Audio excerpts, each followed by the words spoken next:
ég vinn á Hönnunarsafni Íslands og þar eru fáir sem starfa á safninu, þannig að við göngum bara í öll störf sem þarf að ganga í, hvort sem það hefur með safneignina, sýningarnar eða fræðsluna að gera. Þegar maður er í þannig starfi og þarf að gera það, þá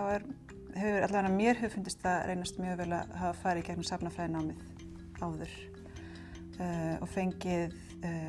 bara kynningu á alls kyns kenningum og fræðum og þar af leiðandi maður fær svona þetta akkeri við það inn í starfið. Líka hefur verið mjög gott til dæmis